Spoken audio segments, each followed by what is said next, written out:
as a human sponge, taking as much information as possible.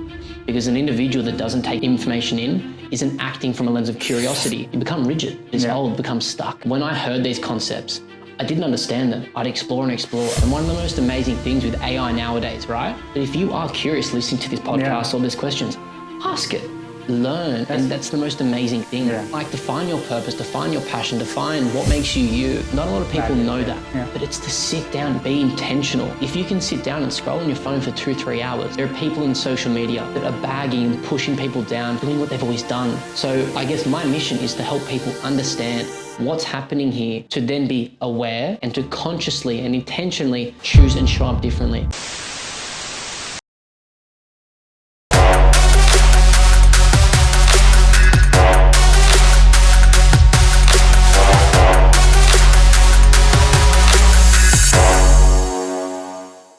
Brother, thank you so much for being here. It's an absolute honor. We've been meaning to do this for a while now. At least I've had the idea, but everything has its divine timing. So I'm glad we're doing this now. You were someone who's, I find to be very authentic. Like from the day I saw your video, and then I remember I was running in Centennial and I ran into you at the start. Do you remember that? I remember that, bro. And then I shot you a message, and I'm just so moved and inspired by your authenticity and everything that you're doing with Mental Fitness Collective. It's a fuel to my journey as well. And I think that's all we can aspire to be for people around us, you know, just giving them a nudge, giving them a notch in different ways, right? And I think that's the biggest blessing one could have in life, right? Have those kind of people around you who add fuel to your fire and you know, who you can bounce off ideas with and go on the journey. And frankly speaking, I've been on this for a while, but having connected with the right people in that way, and there's not many to start with, to be honest. We'll get to that, but thank you, bro. Thank you so much for being here. Thank you. I'm so excited. Thank you. And first, thank you for the kind words. It means a lot to me. I guess that's the why. And it's awesome that we have connected through that. From me sharing a video, a connection's formed, and we get to share our story, but our passions. And I think that's what's so beautiful about people. So thank you so much for having me here. Amazing, bro. So I want to start with you explaining in the most basic and layman's term that you do. I think it's phenomenal because these things are so complicated, right? But we need to break it down to simple terms. So what do you do? What do I do? Yeah. In relation to MFC, I know you're huge into I can go down so many paths. So what do I do from the Mental Fitness Collective base? So we're in the process of becoming charity. So right now we're non-for-profit. Our application is hopefully about to be accepted, which is really cool. But currently the founder and the managing director of the organization. I guess our goal, our mission is to make mental fitness the norm and a part of everyday life.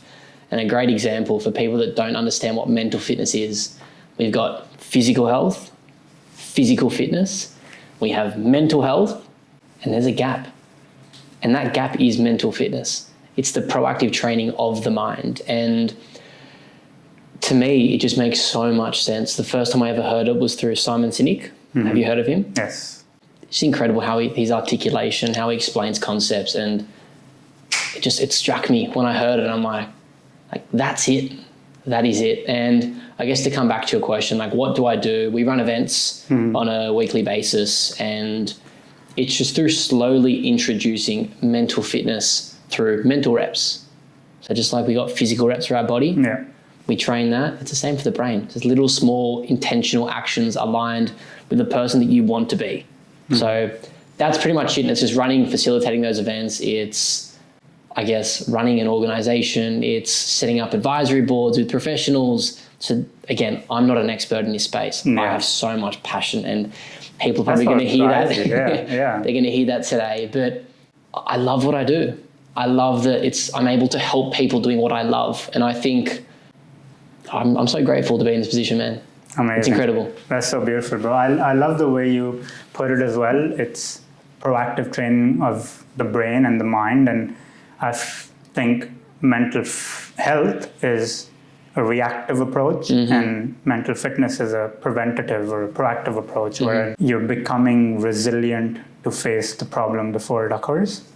Whereas that's never been even a thing. Like, people talk about mental fitness and it's often too late. It's often when they ran into problems and they suffer through those, and then that's when they label it that, and then begin the process of obviously overcoming that and whatnot. And it's a big, big problem. People don't really see it that way, or the traditional media or the healthcare system doesn't acknowledge it in that manner. I can go down into all the lobbying and all the stuff, why it is that. That's a big debate as well. You know more than me there. I don't know too much on that. Yeah, but to be honest, the fact of the matter is they don't, for whatever reason, give it enough importance and acknowledgement. But if we were to do that, it could save, it's just more efficient. It could save money, it could save life, it could save people. There was a study I want to share with you. It blew up my mind, and it sort of put everything into perspective. I think it was done by University of Chicago, or if I'm not wrong. I've got it there. I'll share it with you, and I'll put it on the video as well, so people can go check it out. But in this study, they gathered 400 men, and they wanted to put them in a room without any stimulation, no phones, no books, no paintings to look at, nothing. The task was to sit with their own thoughts for 15 minutes, or they had like this buzzer, which if they pressed, they would get this minute electric shock. So what they were trying to find is, can you sit with your own thoughts, or do you need, it's mental pain and then physical pain, which one's more heavier for you? Believe it or not, 67% of the people chose to press the get an electric shock. It's very minor, but it just tells you. Wow. They couldn't sit with their own thoughts. 67% of men, right? This one person pressed it 190 times in 15 minutes. Right? 90. 190 times. 190 times, right? So wow. This just tells me quite simply that we can't sit with our own thoughts. Mm-hmm. And if you can't face the voice within, what are you going to do? You're going to look for distractions, right? You want something to occupy you, so you don't have to face your own thoughts. And this is phones. There's so many things, right? And we go from one to the other, not knowing the detrimental effects of it, right? Mm-hmm. It's at some point we have to face this voice. It's always within us, right? Mm-hmm. And everyone is running away from it. Mm-hmm. So yeah, I just wanted to share that. Yeah, how crazy is that? It's a crazy study. Like, where my mind kind of goes, and even from the mental fitness lens, it's the lack of skill.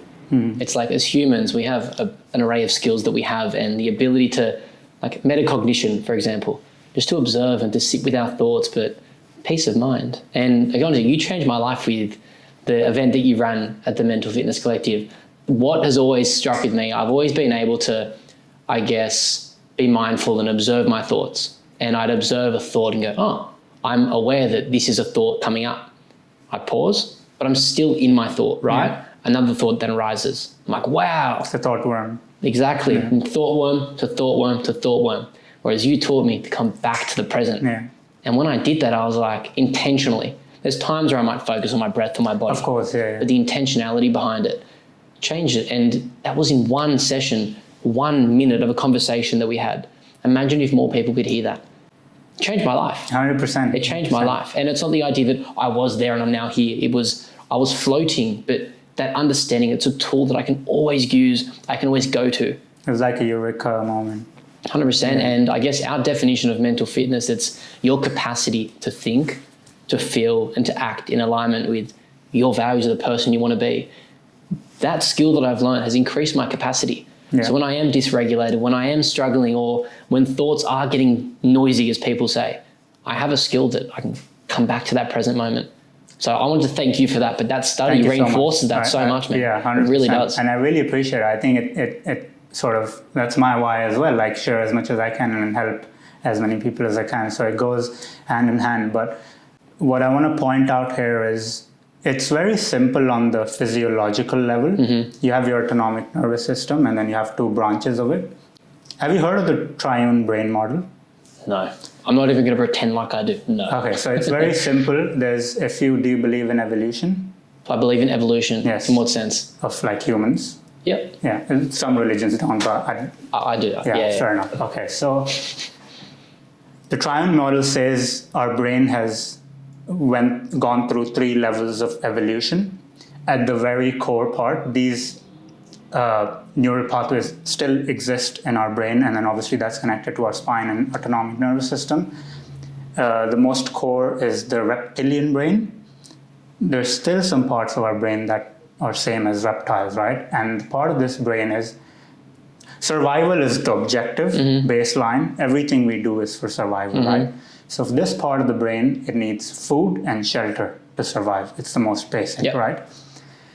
And then we evolved into mammalian brain. Mammals have this, right? And we started living in tribes. We thought that staying together, living in a tribe, better chance of survival, right?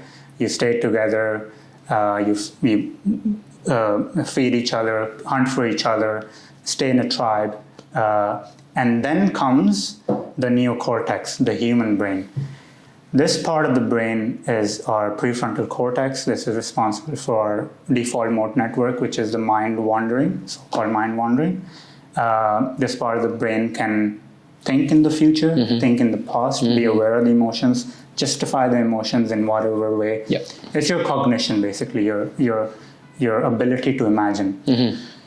So because of that skill, you're also aware of your inevitable death, right? Humans, we're aware of our inevitable death, right? So this part of the brain really needs a purpose and a meaning to make sense of all the suffering that we're going through. Because if it's going to end someday, I might as well go party all the time, drink and eat and whatnot, right?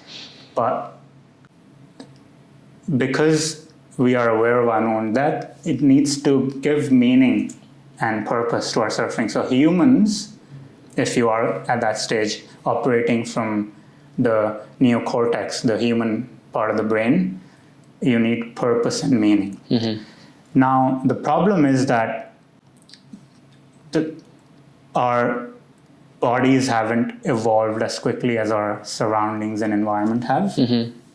By bodies, mind and body, based on the environmental. Yes, right. Attention spans have decreased. We have so much stimulus. Like we're loaded with options. First, you have to hunt, and whatever you have, you eat. Now you go on Uber Eats, you're scrolling for 30 minutes, right? Speak for yourself there, come on. Yeah, I am. I don't do that. I do. It's analysis paralysis. You have so many options, right? So, and if you look at the grand scheme of things, 30,000 years ago, it's not a big time in terms of evolutionary timeline, but things have changed a lot. So we can, before, if we didn't have food and shelter or emotional connection, we would have go into stress and fight or flight mode, right? Now we can be triggered like this. You go online, you feel like you're judged, you're not part of the tribe. You activate your stress, fight and flight response. In traffic, deadlines. The problem is when this fight or flight was triggered back in the day, we would act, we would run, we would fight or flight. Nowadays, we don't do anything about it. Cortisol is released in the body, it's not expressed, and this leads to disease. And constantly, like the world we live in with so much stimuli, we're constantly going into fight and flight. And body is releasing those chemicals, but we're not using them, which is what is causing our, disease and all. So by breathing, simply by breathing, you just activate the rest and recovery mode, right? And automatically, there's so many physiological changes that take in your body. Your blood vessels constrict, your heartbeat goes down, you feel more relaxed, your eyes open up, you have more wide vision and all of these things. So breathing is the only thing that can control your nervous system. You can control your nervous system to tap out of fight or flight or go into...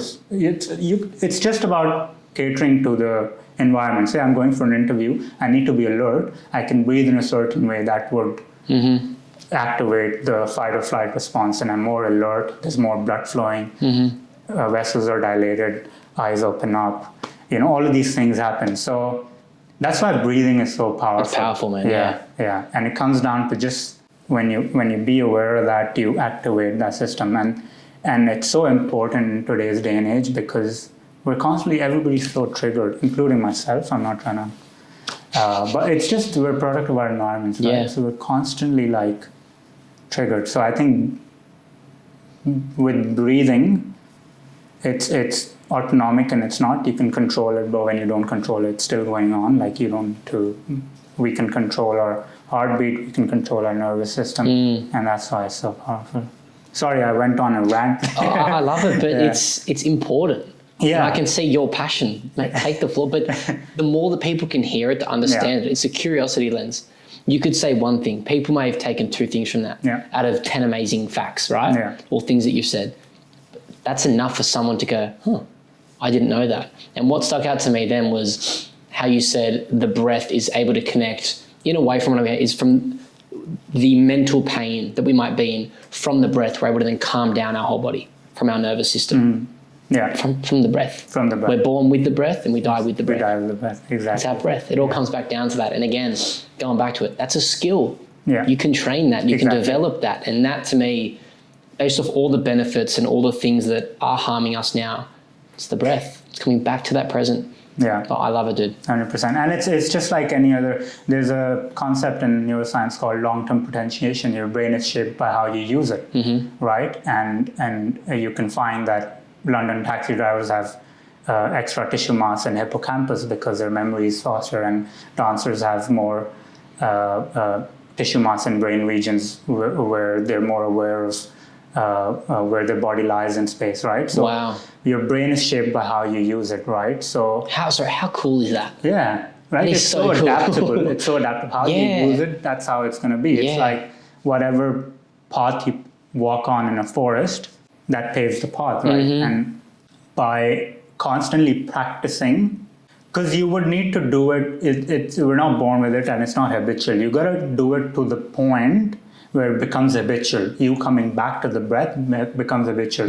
Now you can drive and talk on the phone as well, right? But when you were learning to drive, you need all your attention, right? But now it's become a subconscious activity. Yes. So we got to train it to the point where it becomes a subconscious activity where you're coming back to the breath again and again. You know? 100%. But that's why I believe that we are struggling in a world that is changing. It is hard for behavioral change to occur, because we're trying to change something when our neural pathways have been ingrained like that for such a long period. Yeah. So if we're wanting to change that, or we want to be different, we want that job, we want that promotion, we need to change to be that. Like, what's that? Your brain needs to change. You 100%. haven't changed until your brain and neural pathways have changed. And how do you change that? Practice. Exactly. Again and again, you got to walk that. It's like anything, man. You go to the gym first day, it's hard. Second day, a little bit less, a little bit less, a little bit less. Why? Because same like walking in a forest. It's all green. You walk over it one time, you somewhat make a path. You go over again and again and again. The path becomes very clear. And towards, in the end, it's your path of least resistance. It's called law of facilitation. You would always default to your path of least resistance, right? And that's why I say we're just a product of our circumstances. We're just reacting to life and the different stimulations in life. But by practice, just as little as even 5 minutes, you can subconsciously train your brain to come back to the present moment again and again and again. And why that's important is because your body only perceives what your mind tells it, right? We've gone through this. It's so important to cover this, right? Have you heard of the lemon experiment? Which one? The lemon experiment? Yes, yeah. But it's great. Even like horror movies, it's like we get so scared, but it's a thought. Yeah. It's we're perceiving something, and our body, we're so frightened, we're afraid. But is it real? Like with visualization. What you exactly what you think is real. Yeah. Like our body, our brain can't tell the difference from what's real, what's imagined. Yeah. Which is crazy. Just one sec. Yeah. Just 1 second. I just want to double check that it's not peaking overly. Can we take like just 1 minute break? Yeah. Sure. No worries, huh? Sorry, guys. Perfect. Yeah, just continue. All good, all good. So, yeah, I was saying that it's so important to understand that we don't perceive your environment, we perceive the meaning our mind gives to the environment, which is like two people can experience the same objective reality and have very polarizing, experiences or how their body feels in it, which is why like you could be watching a horror movie, one's enjoying it, the other one's fucking aren't like it's in so much fear, right? And your 100%. body reacts to what your mind tells it. Like you could be comfortable as well, but you constantly, if you're going through that, this is the power of the thoughts. Like if you're thinking negatively, judging, comparing, you're just by thinking alone, you're activating the stress and fight and flight response, and your body's slowly just releasing the cortisol, which has no use case. So it's, producing disease in your body. 100%. Yeah. I think going on to that, like with the RAS, the reticular activating system, I learned it the other day. And again, if I do say something correct, please correct me. But the idea that our body sends, it's like 50 million signals to our brain, right? A second? 11. Right? 11 million, sorry. Yeah. 11 million, right? But we can only process 40 bits. 50 bits, yeah. 50 bits, Yeah. there you go, perfect. Yeah. 11 million to Yeah. 50 bits. Yeah. So when you're 10 constantly... or 11, it's all a crazy number. So yeah. Crazy. Yeah. But the whole idea there is if we are constantly telling ourselves, I'm not enough, I'm not good enough, what do they think of me, right? It's fueled by our belief. So what we truly believe, we are validating that. And that's where the confirmation bias comes in, which is crazy. And something that I've been doing so much, I didn't understand the power of gratitude before I understood this. And now if you imagine you woke up every single day, and some people don't like journaling. I'll be honest, I'm not a journaler, right? With how I've always operated, me sitting down and writing is awesome. I love talking, right? So one thing I do, it's atomic habits, right? Habit stacking. Yeah. Every single morning and night I brush my teeth, I go through three things that I'm grateful for and why. And the why is the most important part to me. Yeah. But once I'm doing that with my reticular activating system, the RAS, I'm now, the lens in which I view the world is looking for things that I'm grateful for. Yes. It's a different outlook. Exactly. Whereas in the past, it used to be, are they looking at me? What's wrong with me? Yes, 100%. I'm not enough. And now it's like, what a beautiful day. Yeah. This is incredible. I'm so grateful. I'm so lucky to be in this position. And it's from just being aware of what the brain does. And that to me is like, it's just so powerful, man. It is so powerful. And I just hope, and I want more people to be able to understand it. Yeah. So it's a big thing as to what we do. It's explaining it in a really simple way. Yeah. And a lot of the conversations we've had so far is higher level in terms of the terminology. Yeah. So for some people might look and go, what is going on? And initially, like it's probably worth noting as well, like what was your journey into understanding neuroscience and the brain and the mind? I'm sure it didn't start.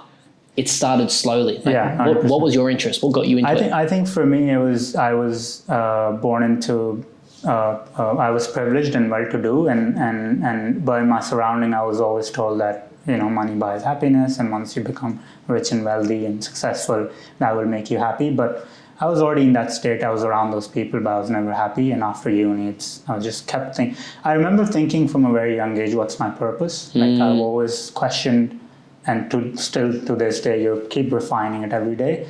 And that eventually led me to this book, which Power of Now by Eckhart Tolle, which led me to, I was like, okay, enough is enough, like nothing's working.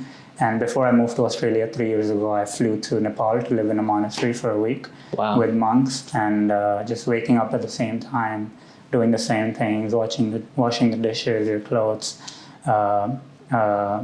and that sort of ignited this journey. And I think all this high level information is very technical, but for me it made sense. Like if I'm able to grasp the importance of, say, breathing, and understanding it at that depth really solidifies it for me.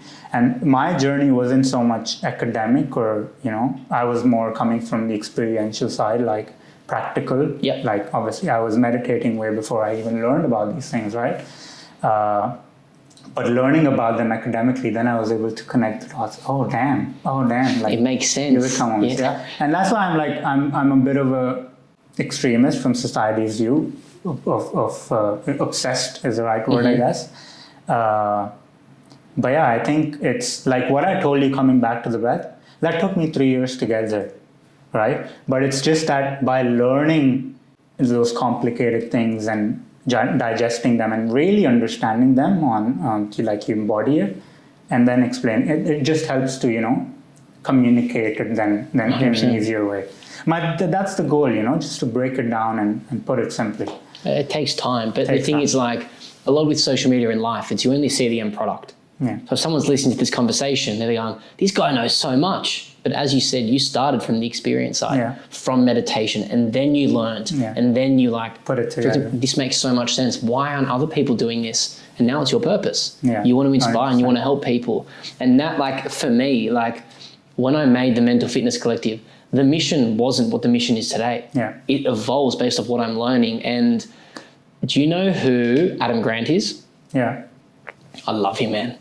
He's awesome. An organizational psychologist. I've read his books. And the one thing that he said that always sticks with me is act as a human sponge, taking as much information as possible. Because an individual that doesn't take information in isn't acting from a lens of curiosity. You become rigid. You become rigid as old, become stuck. Yeah. So to me, it's like when I heard these concepts, I didn't understand them. But Parmeet, I'd ask questions. I'd explore and explore. And one of the most amazing things with AI nowadays, right? It's you have to use it as a tool.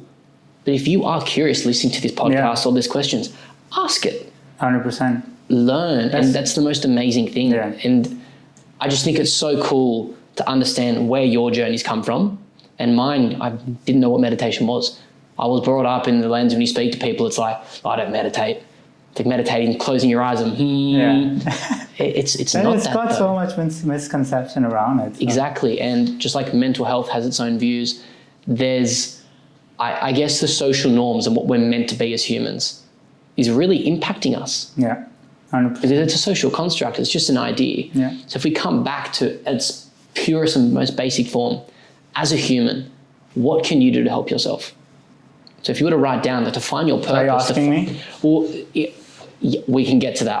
fair. But generally, as a question people can pose to themselves. But like, define your purpose, define your passion, define what makes you you. Not a lot of people know that.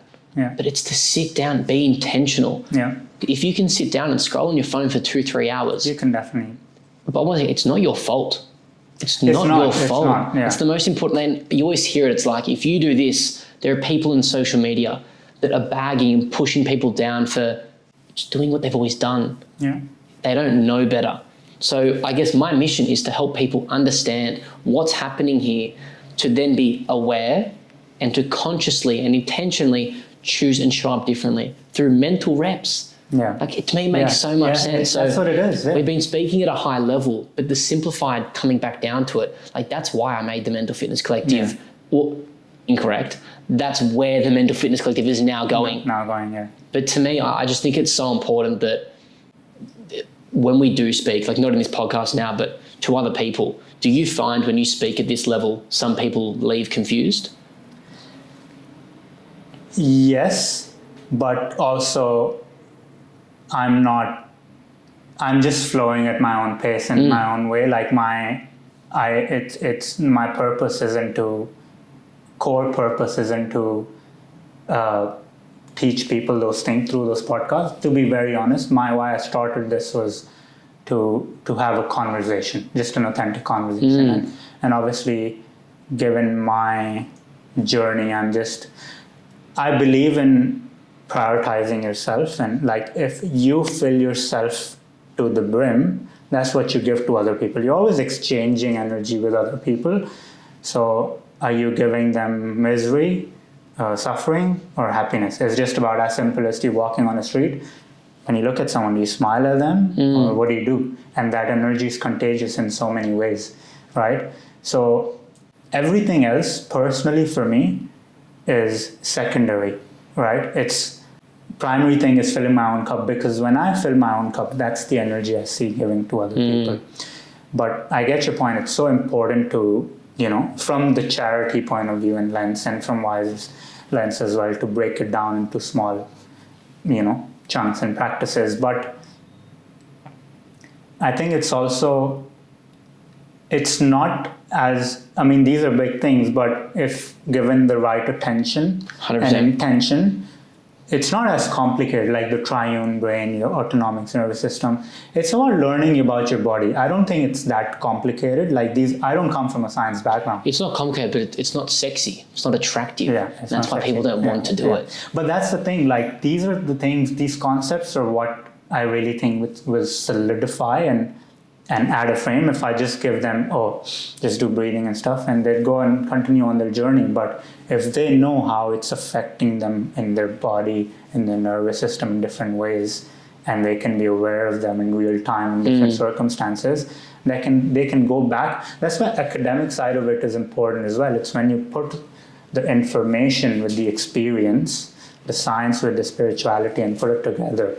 That's where you really, I think, make a lasting change. So maybe deliver it in a more systematic way, where the retention is good enough and for them to take it. Obviously, the information you give is only good as how it's received, right? So maybe doing it in a systematic way, but then I think it's very important to mix the two together. 100%. Why I'm able to explain these things is because I learned them. You did the work. Yeah. You were curious. Yeah. You intentionally kept on showing up and learning. And I'm sharing these 3 years, studies, 100%. which is why I think it's not the end point, but it's the start point. If it can make you curious, why can't you sit with my thoughts for 15 minutes? That's a problem, right? 100%. Your voice is what was with you your whole life, from the day you're born to the day you die, right? That's the one person you have to sit with the whole time. And if you can't spend that 15 minutes with that person, like you're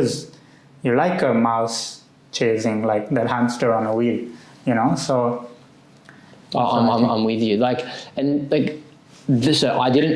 know if I came across it. I wasn't trying to. No. Yeah. I guess the one thing is like asking, you raised the question before of like, why do we think this happens? What is the disconnect? What is happening in society? And I do believe it's like, it's not as if we don't know what to do. The information's just here. Yeah. Obviously not just here, but it exists. No, it genuinely is. It's just there. One search away. But what I think the biggest thing is, there are barriers to get into it, and the barriers are ourselves. We don't want to do that. Why? It's like, if you were to tell someone like right now, if you did this 5 minutes every single day, it will change your life. You might have people in the room going, okay, I'm doing it. Tomorrow they're probably not going to. No. Going back to the whole neural pathways. It's ingrained. To change that, you need to change and grow new neural pathways, which takes so much time. So the big beliefs that we kind of have, and I guess where I differ is like, my purpose is I want as many people to understand it. Yeah. So when I first started, I'm talking up here and going with passion to the point where people are going, what is going on? Whereas I've had to meet people where they're at. So it's what I've had to learn, and I guess it's a skill to this lens is being aware of other people, where they're currently at, assessing the situation 100%. And approaching it where I guess intuitively in that moment, think I'll be able to meet them. Yeah. And the impact it's had, Parmeet, like people walk away and go like, whoa, I've never seen it that way. That makes sense. Here's the gap, right? Like it's, how do you differentiate what is simple and what is not? And for suppose like what I told you about coming back to the breath, which took me years to sort of learn and get to, you picked it up right away, right? And it's there's low barrier. Yeah. It's low barrier. So like I'm fully with you there, because to me it's like, for example, if we're talking up here, a high clinical term, like neuroscience, psychology, we're talking up here, right? It exists for such a long time. We know that. It does, yeah. Whereas the people that are fluctuating at a different level, a different frequency, different wavelength, again, different understanding to what we speak up here, it's that gap. So to meet them where they're at, it's once they feel that, it's curiosity spikes. Whereas when I used to talk about neuroplasticity, like, guys, like you have the power, you can do it. They're going, wow, this makes sense. And neuroplasticity might click with them. But if they don't understand it, that's what I'm saying. And that's where it's so tricky. Yeah. I think it's important to use the right terminology and in a way like you're explaining it to a 10-year-old in layman's term. But I think it's, you got to understand the underlying concept and the study, what's happening. And then that's when you can relate it to your practical experience when that occurs. But all of this is a starting point where it's still, to me, it's been like 3-4 years, but it's still starting. Yeah. Right? Why I started this podcast as well, like it's by conversation, you amplify that energy, right? And it's led me to so many beautiful places. When I started this 2 years ago, I didn't know what I was doing. I want to have conversations. I didn't have access to people or in that way that I could have those conversations with them, but it's that curiosity. Like once it clicks and you keep taking step towards it, like it's going to expand and expand and expand. And your journey is going to be different from anyone and everybody else's. Of course. Right? And it's going to guide you in your own ways, like the things you're dealing with and struggling with. But I think on if I could, amplify this energy between us, then collectively we could impact, so much. 100%. Yeah. 100%. Dude, I think it's just such a cool concept. And it's like when you look at physical health, physical fitness, we understand, like if you go to the gym and you want to train your chest, right? You might know some exercises, bench press, chest fly, like we know these little things, but you also know how to build it. Yeah. Progressive overload. Yes. Right? But it's the consistency. Be that. 100%. So it's in that manner. 100%. 100%. Do you want me to finish my point? Yes. Yeah. Please, yeah. So when we look at like physical reps, right? Like what you said is like every day. If you train every day, you're going to overtrain, right? Yeah. But the idea is like rest is also important. Yeah. But there are these concepts that what we're developing now, and it's really exciting, is we're coming up with the domains in mental fitness. Psychological flexibility, all these things exist. Yeah. And then we're developing mental reps that can build these skills. And I've not shared that anywhere, even online. So it's letting you know. But the idea is like with our advisory board, what we're cooking up at the moment is so exciting. And I've been working on it for most of the past year, just every day, just how can we make this better? And to see it starting to come through, the people now starting to connect with it, the curiosity spike, it's amazing, man. And it's a testament. I think you're filling that gap essentially because exactly, like that's what it is. Yeah. And just to go back to it, what changed in my life, there was a stage where I wasn't confident, I struggled, I wasn't happy. Like I've shared my story on loneliness in the news. I used to work in construction. But the biggest thing that changed for me, dude, was how I spoke to myself. Yeah, self-talk. It massively. And not the idea of just shout affirmations in the mirror, but the idea of I started visualizing in its briefest form, but I didn't know what visualization was. So I'm closing my eyes and like, what would I do if I was confident? Everybody does it. They just don't. 100%. But when you know it, you can amplify it. You can do it consciously and intentionally. But the biggest thing was like, I would visualize myself dancing. I would visualize myself talking. I would visualize myself being me and not being loved, not being put down, but me loving me for doing that. Yeah. So it had nothing to do with the external. So going back to your initial thing that you said, it's like the most wealthy people in the world may not be the happiest, most fulfilled. Why? Because internally, they're not their best friend in that way. They're not. It's their inner voice. And I don't think there's one or the other. It's not that you got a good person and a bad person talking. It's what's the relationship you have with yourself. So one of the biggest things, I went through a breakup. I was in a 5-year relationship. I wasn't friends with myself during my relationship, nor my life. I didn't know that. You're a different person. And what I learned was I need to invest quality time into myself. The idea of how do I speak to myself? What is it I want to do? What's my purpose? What's my passion? And you start to learn that. It's taken me so much time. I'm going to say over 5 to 6 years of starting the process. But for where I was then to now, I'm so proud of everything I've done. And I'm sure you are with your journey. Yeah. But the idea proud of you too, bro. But it's like the idea, if someone is listening, the best time to start is today. Yeah. And it's a journey. 100%. It's not overnight success. Going to the gym, running, things that we relate to, it's not overnight success. It's intentionality. 100%. It's small steps every day. And we can tell people as much as we want to. Like we're so passionate about it. I speak to people about it left, right, and center. But if they're not ready for it, like you can give them everything in the world. But 100%. If they're not ready to receive that, then they won't receive that. And that's the bitter truth that I've had to realize, because I push this information a lot to my siblings as well, but it's not received in that manner. Do you know what I mean? But yeah, that's what I realized. Like, you can do things with as much authenticity and intensity and passion, but if the other person is not ready to receive it, then like coming back to like what you said as well, like meeting them there. And that's the big thing I've noticed as well. And I think you've spoken a few times about it as well, like that filling that gap, like, making it, sharing it with people in a systematic way with solid backing and, small mental reps that they can do. It's a good starter, easy. There's less barriers per se. You're reducing the fence. You're making it short. People can jump over it. Whereas right now it's like the scientific world and there's walls around it. And exactly, it's hard to get in there if you're sitting here. Yeah. Because it was for me as well. That's what I'm saying. Like if I had access to Mental Fitness Collective when I was going through that 5-10 years ago, like, life would be so much different. 100%. And can I ask you a question on that? Yeah. If you were to start your running journey today, how long do you think it would take you to run your first marathon, as an example? Not 3 years. Like when you compare that back to your, I guess, your mental fitness journey, let's say, right? It might take you 3 to 4 years until you understand it, given what exists, the accessibility. Whereas compare that to the physical world, physical fitness, training, exercising. You can learn this overnight. You can have that understanding. So like, where would you say your journey is? If you were to do something physically, where would it be?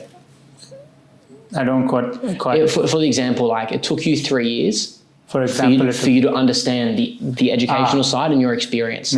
If you had no knowledge about running, and I know you love running, I also love running. But running is physical, right? Yes. So from that lens, say you had never run before really, right? You knew you see everyone online running. There's not going to be a lot because there's so much access to it. People are talking about it. You see the benefits. You see your peers. I think the biggest thing is your peers. Like if you're a mix of 5 people around you on average, there's caveats to this statement, but essentially there is some truth in that. And if your peers are doing it, you're more likely to do it. Like we're primal beings, essentially, our mammalian brain. You go with the tribe, right? That's why like when you stand out, like physiologically, your body is literally thinking you're dying, which is why it's so uncomfortable to stand out and be outside the tribe or to be the odd one out, essentially. So I think in what you're saying, in the mental realm of side of things, there's not enough information. People don't talk about it as oftenly. There's stigma, stereotypes around it, mental health. Like, it's not a part of everyday life. Yeah, it's not. And that's our mission. Our mind is every day. Exactly. This powers everything. It is everything. Pretty much everything. Your inside is everything you have. Outside is just a reflection of that. Your circumstances just are poking your inside to, make sense of the situation. 100%. And you probably, with your experience in your life, like the Eastern traditional approaches, neuroscience is now backing that. It is, which is crazy. We've been doing it forever. It's the Western world that's missing. There's a gap. Yes. That's it. Yeah. It's like spirituality is coming together with science now. And Joe Dispenza, I love that person. I talk a lot about him. But he talks about this brain and heart coherence. Now, this is going above, I know. And I don't even understand it, but I want to learn about it, right? Because when I can learn about it, then I want to put it in simple ways and share it with everyday people. But this science and spirituality is coming together now, and there's some magical things happening around the world. I think it's a good start. This is a new stage of evolution, going from the brain to the heart. Like all these scientific leaders are talking about it as well.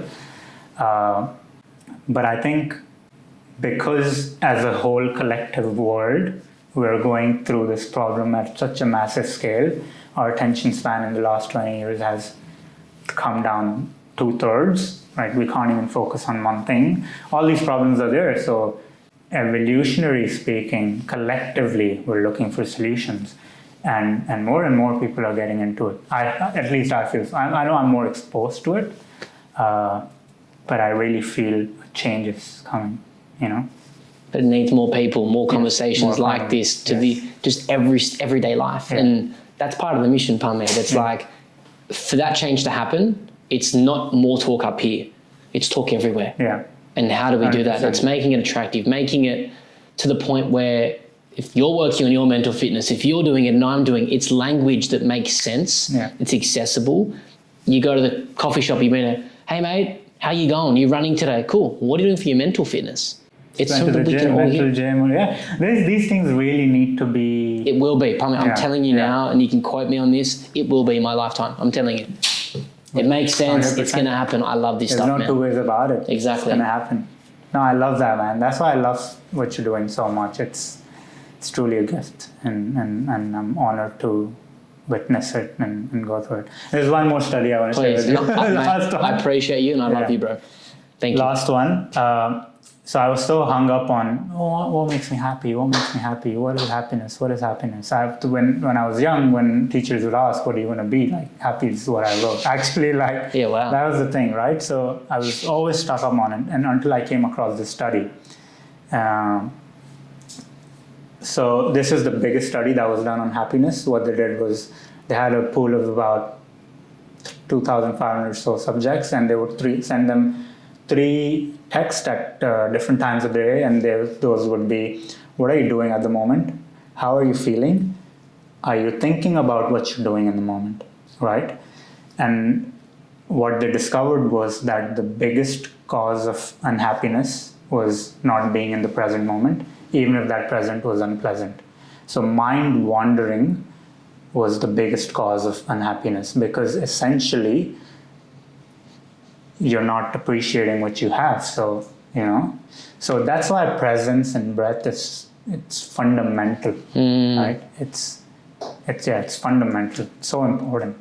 So yeah, unhappiness is related to mind wandering. The more your mind wandering is not intentional or conscious. It's just about when your mind starts thinking and those thought forms start forming. Thinking is not the problem, overthinking is the problem. So when you learn to come back to your breath over and over again, but you can train your mind to, be present more, like throughout the day. Like you can think, but not overthink. Most of your problems come from overthinking, right? So when we do that, it's like training your brain, right? You're subconsciously going to come back to the breath in the present quicker again and again and again, and that's going to solve a lot of problems. 100%. Yeah. We call that a base rep. Yeah, It's building your base up, coming back to it. It's That's a a rep. rep. And every time you do that, that's a rep. Yeah. That's awesome. And when you do reps, what happens? You're strengthening that. Yeah. And you improve your capacity to think, to feel, and be the person Man, I you want to honestly be. love that. It's opened my eyes a little bit now. Like It's what you just- said, yeah. It's just like, dude, it's just a simple way of looking at it. And when we can look at it from the word where every human can connect with it, that's what the change is. And it's everything that I guess, the framework, the models, it's all taken from the evidence. Yeah. It's just spinning in a way that fits that Everyday jigsaw person. puzzle. Yeah. Jigsaw puzzle. Yeah, that's correct. Yeah. The jigsaw puzzle in society. There's a missing piece. Yeah. And that's it. And it's not the idea that it's mine, it's his, it's ours. Yeah. We're a community, we're all a vessel, society. essentially. 100%. And I just want people to understand it. And the best way is just to keep on talking and sharing the passion, the love. People will come onto the mission, more conversations like this. And over time, it will start to happen. And the level up here, when people are interested down here and they understand mental fitness, Bring more people. they're curious. Yeah. They're going to start to learn and want to learn more and go, neuroplasticity, this is awesome. It's like, my man, Yeah. that's it. It's just That's starting gonna that journey. click, yeah. But imagine No, it's you're like, right, for actually. every person, you got a little seed. All this is planting seeds. Yeah. Only they can water it. Yes, 100%. And so I'm doing Like my counseling. reps. Yeah, 100%. They have to do the reps. You can't go to the gym and do reps for other people. Yeah, exactly. Same for the mental thing, state. Yeah. I'm doing my counseling course at the minute, right? And one of the biggest things I learned, it ties back into what you're saying, is you can't make someone do something they don't want to do in that lens, right? Like you can share. I always talk to people. It's my life. I get told at home, it's like, Hunter, stop talking about mental fitness. I love it. I love it so much. I get that as well, yeah. But the idea is I'm not doing it because I want them to change. I just want people to know. I love it. It makes me feel alive. But in doing that, I also come from A, the belief, but B, what the evidence also shows from a counseling lens. It's like, I want to ask you the question. Do you believe that you're the agent in your life? Yeah. Agency, right? Yeah. Everyone is the agent in their life. Yeah. And the idea is when we try and share, if their belief, what they're taking in, going back to the reticular activating system, what they're consuming based off their beliefs, they're not, it doesn't connect with them. Yeah. So the idea is over That's time, agency, I guess, starting. 100% is like over time, how do we get more people to go, I'm curious? And to me, it's to meet them where they're at. Because if we meet more people where they're at and they start to develop these skills, doing mental reps, we can change society. We can change society. I We have honestly love that. individuals that can regulate their emotions, perspective taking, critical thinking, all these skills that are trainable. The one thing that blew my mind is that empathy is a skill. 100%. You can train that. Yeah. Look at what's happening in the world now. We're more divided than ever. Yes. There are skills that we can learn. And to me, like, mental fitness is that answer. This opened my eyes a little bit, honestly. Yeah. 100%. Like, it's so important to... I'm also talking, I'm like, okay, that sounds a bit complicated. And yeah, but there's nothing wrong with that. Yeah. It's cool. Like, you know that. Yeah. And it's amazing. And keep learning, keep doing that. Like, your book collection, your passion for it. If we have people that aren't going through I think you have this, that skill and a gift in a way. And this is why I was just thinking as well, if I can just share everything I know with this person and this, he can just pass. It's just then converted in a simpler form or ways like, so it's, we're just doing our part at the end of the day. But this was my intention genuinely. Like, I was thinking just if I can, start that process. 100%. But no, man, I always learn so much, like on a subconscious level, like it's the feeling, and that will guide me in places. And I'm really grateful for it, brother. Thank you so much for being here. Yeah, thank you. We went a bit overboard, but thank you guys for joining as well. And I really appreciate you, bro. I love you with the bottom of my heart. Everything you're doing is so, so inspiring. And I think it's going to change the world. That means a lot to me, but you're on this journey with me. Yes, we're all together. It's all of us. We are. We're all a vessel.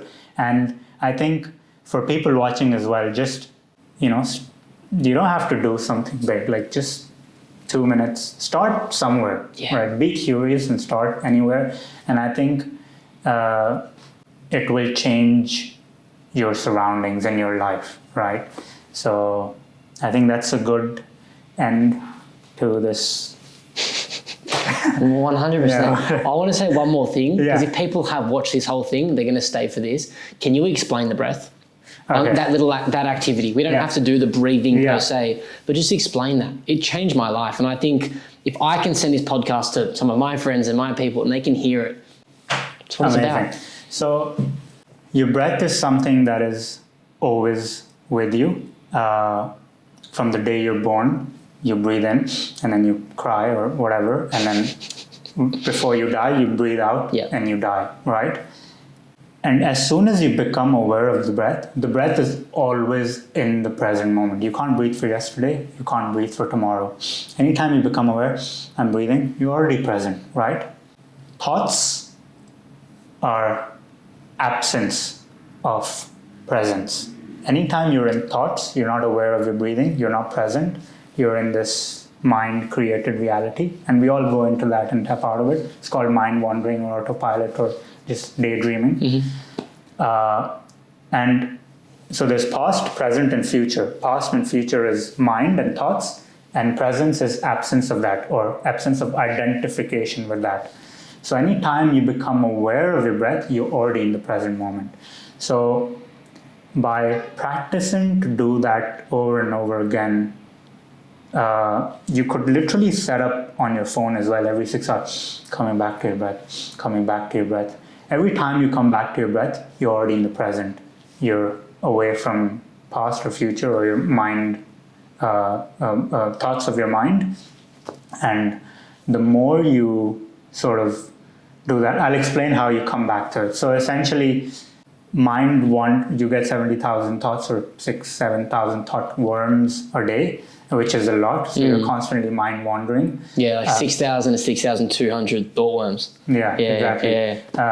Whatever the number, it's a lot. It's a lot of right? thoughts, a lot of collective groups, so many. Yes, right. And you're always daydreaming, mind wandering. So every time you come by will, your mind is wandering, and by will you come back to the present baseline, you change your brain, right? and you do that over and over again. That's a mental rep. It's a rep, Essentially. yeah. With willingness, you do that, you change your brain. And by the concept of long-term potentiation, your brain is shaped by how you use it. You're doing that over and over again, subconsciously. It will become your baseline behavior. You coming back to the breath, coming back to the present moment. And to tie that up with the N.A.C.A, which is to, you want to explain that? N.A.C.A, you can go for it, keep doing your thing. I think you would do that part better. Well, we've just developed something called N.A.C.A, which is, I guess, a framework, which is N.A.C.A, N being for notice. Yeah. Notice what's happening. And to me, it's what you just said, awareness. Be aware of, A, that you're having a thought, but that skill to come back to the breath, right? Allow that thought, allow that feeling to be there. Yeah. Because the idea is, once that thought's coming, you can't change that thought. You have an ability, you can reframe it. Yeah. You can't prevent that thought from ever arising. No, you can't, yeah. Allow that. But when we understand that our brain is a thought-producing machine, it's going to keep producing thoughts. We can't tell it to stop. Yeah. But we, as the agent in our life, we have the ability to turn that machine down a little bit, to change the channel, right? So that's just allowing it. N-A, notice, allow. And the connect part, which is C, it's connecting with what's important to you in that moment. And then A is the action. So it's great if you know your values. It helps so much. You can go, this is what I value. I value authenticity. I value connection. So if you're at home scrolling on your phone and you're across the dinner table with your family, breathe. You're now in the present. Ask yourself, what's important to me, right? I really value time with my family. I want to be present. Yeah. I'm putting my phone away. You act on that. Act accordingly. That's a mental rep. Yeah. And that's amazing. I could talk about this forever. I'm just very conscious. I'm going to just turn it down a little bit. But no, but thank you so incredible. much. I hope we get a chance to do this again because there's so many things that we could talk about, keep going for 100%. hours and hours. But for the interest of time, I think this is a good starting point. If you've stuck on, thank you so much for joining us. It is a privilege to be doing this and sharing this information for me and Hunter, both of us. And we really appreciate you, and make sure you get those mental reps in. That's it. It's all love, all passion. We love you. Get those mental reps in.